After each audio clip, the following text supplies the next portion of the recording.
Searchlights cut upward through the fog like pale fingers reaching into nothing. The beams converge on a single point in the black sky above Santa Monica. It does not move. It does not fall. The anti-aircraft guns below fire in steady rhythm, a sound like a heartbeat that will not stop. 1,400 rounds. 1 hour. And in the morning, the city will ask, what were we shooting at?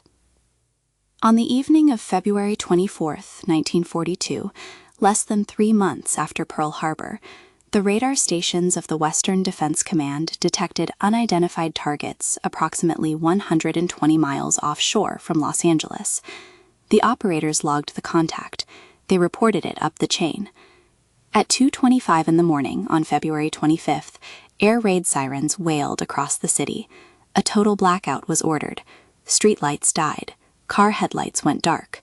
Families moved into basements and shelters. The city held its breath.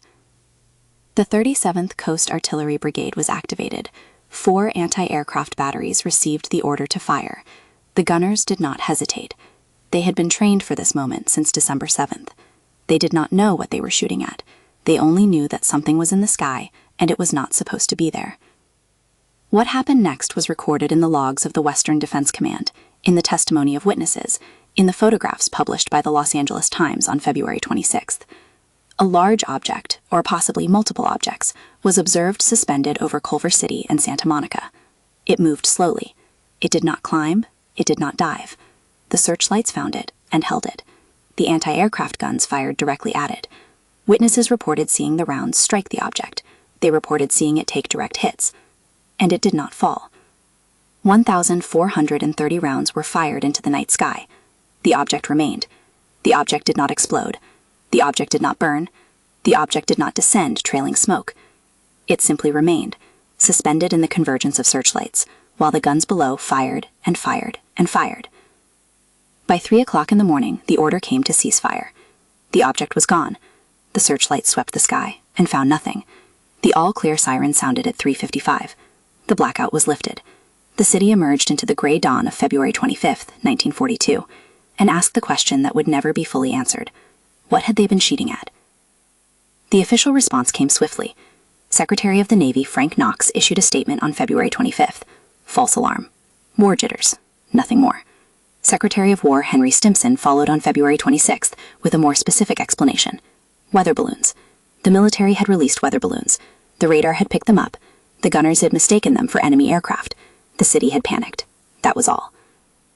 But the photograph published by the Los Angeles Times on February 26th showed something that did not look like a weather balloon. It showed a large, distinct object suspended in the convergence of multiple searchlight beams.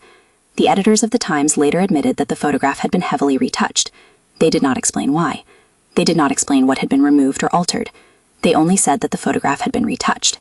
In 1949, 7 years after the event, the official report was filed. The source of the radar contact was listed as meteorological, a weather balloon. The investigation was closed, but the investigators noted something in their final summary. The source could not be verified. No weather balloon launch was recorded for the night of February 24th, 1942.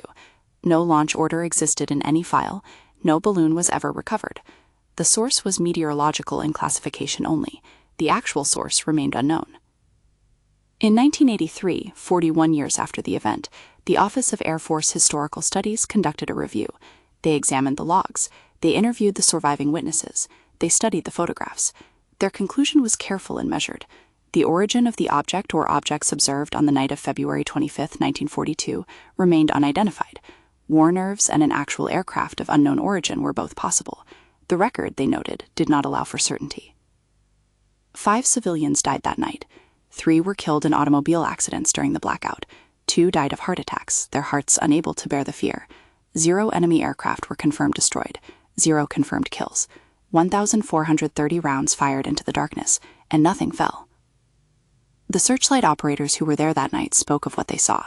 They spoke of an object that did not behave like any aircraft they had ever trained to track. They spoke of it taking direct hits and remaining intact. They spoke of it moving with a slowness that seemed deliberate, almost patient, but their testimony was filed away.